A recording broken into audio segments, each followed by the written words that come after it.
Now, welcome to a review of Dune Prophecy Episode 1 over on HBO, or Max, I suppose it's called, where we're going to kick it off with Naboo, who knows a little bit more about Dune than I do. I have enjoyed the movies, both the newer and older ones, the Sci-Fi Channel things from about 2 decades ago now. I like them. Never read any of the books, plan to. Naboo has, so we'll open it with you. What did you think of this? Well, I can start by saying I thought they're starting to do a really good job with the show. I do worry that they threw a lot of people in there pretty quickly, a lot of characters. I think it's very interesting. I don't think they're, showcasing the terror of technology enough. Well, they kind of had that one scene with the kid where you can just see how everybody flipped out over a toy, essentially. Right. Or it seems like a toy. I'm sure maybe a little bit more. Right, but I think the audience needs to understand better why the machine... Because we live in a modern world where our thinking machines are literally everywhere, and we're inventing them and making them smarter. Yeah. We're literally heading towards... Dune, yeah. That's a problem, by the way. Could be a huge problem, but hopefully it's not. I just don't feel like they showcased enough the true terror that the humans had to deal with back then. I don't know. I mean, they had the opening scene where you saw the big, crawling thing, big machine. Yeah, we start thinking of the Matrix, yeah. Yeah, kind of did, actually. And then they did have the little toy, and, you saw how serious everybody took that, how everybody kind of flipped out, and this little toy was going to, stop this big royal wedding, essentially. So, I mean, I think they conveyed it fairly well. I get what you're saying, that you don't really understand just how big this is. I mean, this shapes the entire Dune universe, essentially, this war against the thinking machines. And, I mean, this is 10,000 years before what we know happens in the Dune movies and books and stuff. So, clearly, they don't go back to machines, so it's a big deal. Mm-hmm. I do give them applause for when they show you the Bene Gesserit. They're showing you the Sisterhood, kind of a little bit of its history. Here's the original founder, the original Reverend Mother. I don't like they keep calling her Mother Superior. I think they should just keep going with Reverend Mothers, but whatever. Sure. That's just a personal take. Sure, yeah. I like that she's kind of got this plan. Yeah, we see that. Our Harkonnen lead. Yeah, we see the foundation of a plan that is 10,000 years in the making that comes to fruition in the Dune movie, or later on in Dune, whatever version you want to look at it as, movie, book. Yeah, that they're influencing, tampering with the bloodlines is very, very important. I think it's kind of hilarious that they're tampering with the bloodlines, and they're like, yeah, she's totally the one we have to bank our hopes into. I'm like, she's going to bang that other dude and have his kid. Yeah. Yeah. I'm very concerned about the gentleman who seems to hate them because he understands how much they've inserted themselves into society. I mean, the two, you got that lovely scene where you see the two Bene Gesserit talking behind their leaders' backs, so to speak, that she's like, okay, that the kingdom's eventually like, yeah, we'll deal with the dude later. And she's like, oh, yeah. She doesn't care because she understands it's all part of a bigger plan, that even while they're serving the kingdoms, they're still serving their own goal. Yeah, the Sisterhood first. Sisterhood first. Yeah. And apparently nobody realizes that, except this our gentleman here.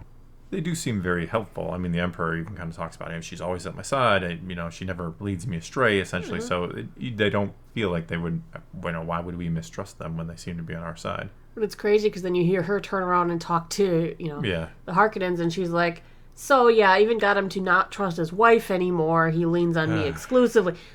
They have these beautiful, well-laid plans. Yeah. Yeah. I do hope they kind of get into the mentats in this, those because are the schools... the machine people. They are. Computer people, yeah. Yes, I do hope they get into the mentats in the mentat school, because those are in the books that this is based off of as well, and we have not seen one yet. I find the mentats extremely interesting, that they've just learned how to organize their brain to literally be computers. Yeah. That's why they say things like the mind of man is holy. That was something that the Butlerians, the people who are all for let's get rid of all the machines, no machines are acceptable, that's their creed.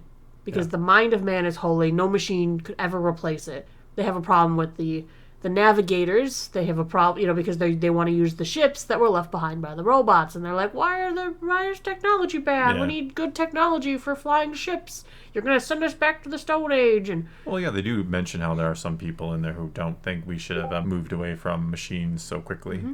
Right. I mean, it's a hard thing, because if you want to progress as a society, the first thing you can think of is making things easier for you by making a machine do it, right? Yeah. And they're wanting to lean that way, but at the same time, that society is based on also running away from that as fast as you can. Yeah, I mean, it's an interesting... I mean, just the premise of Dune itself is very interesting because of how relevant it is becoming. We kind of talked about it before a little bit, that, I mean, this could be our future. I'm not saying we're going to, be going to Arrakis and mining spice or anything like that, but, our future is, do we continue to rely more and more on machines and artificial intelligence and maybe kind of become more Wall-E? If you've seen that movie, what happens to the people who kind of start, living off these machines or depending on them and don't do anything anymore? Or do you kind of try to perfect humanity, as this seems to be implying? Like, our mind is sacred. Sacred, yeah, exactly. So it's a very relevant topic, I feel like, for the time. Yeah, they hone their minds. They also hone their bodies. I mean, you saw the Sword Master. There's a school for sword masters where they train. Duncan Idaho from the Dune movies, he is a sword master.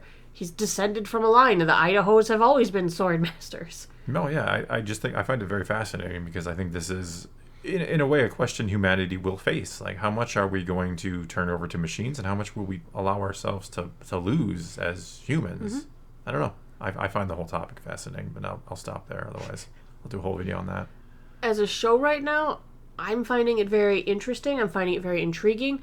It's a lot. I worry. Yeah, they did throw a lot, especially if you haven't really delved further into the lore than I watched those movies, because this delves down deeper into their past, which is something that's not obviously been explored in film before. Yeah, I have the luxury of going, what is that? And your and your quick there explanation, you go. Yeah. So I thought the beginning felt like a lot, and by the end, it was already like, okay, I'm starting to sink in and sort this out. It's gotten a little more streamlined in a way, because at first I felt like, oh my goodness, we're going world to world, and there's all these characters. What the heck is going on?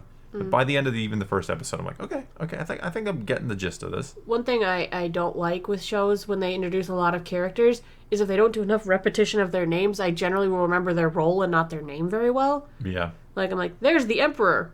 Name. Something Carano. There's that gentleman who was a soldier who works here. Yep. Name. I don't remember off the top of my head. Yeah. Oh, boy. Yeah, I'm terrible with names, too. Yeah, you got Valia and Tula Harkonnen. I remember their names.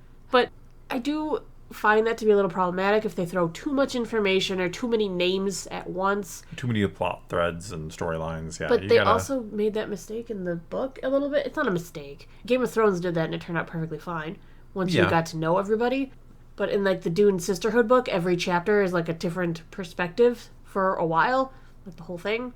They keep kind of bouncing to this character, to this character, to this character. So by the time you're starting to finally get to know them, they're gone. And then you get back to them, like, 50 pages later, and I have to page back and go, oh, that's that character. But yeah, I would say I'm very intrigued. I'm interested. I liked it. As I said, by the end of the first episode there, I'm starting to get it. But at first I'm like, oh, this feels like a lot. I feel like I could easily just get lost if I'm not paying close enough attention. It had a nice, strong finish that really will stick with you. So I think that'll drive people into the next episode for sure. Enough intrigue was planted. Yeah, I think it did enough. I think it, like, again, it was a lot. But I think you can get the gist of it, and I think you're interested to keep watching it. At least that's where I am right now. I don't feel like it has quite the cinematic scope that the Dune movie had, but but you're not. It's a small screen thing, so you can't. I thought it did pretty well on that front, though. I sometimes complain about like Star Wars on Disney Plus sometimes feel very small and very not cinematic at all, and that's a problem here. This one had some definite cinematic moments. It had some. It certainly had some. I totally agree. It doesn't feel quite like the movie, but it did do enough where I feel like, oh, I'm in the Dune universe. I'm in a bigger scope and scale than whatever it might be, if that makes sense. Yes. That it felt grandiose, without looking like, the movies. Like I said, I'm just hoping that they do touch on more than just the... I mean, this was originally going to be called Dune Sisterhood. Yeah. People didn't take kindly to that, so they changed it to Dune Prophecy. And they did say it's going to be encompassing all three, some elements from all three of the schools, as they're known, books from Dune.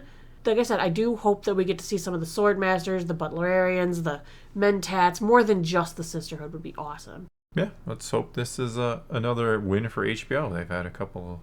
They do their job, man. They do their homework.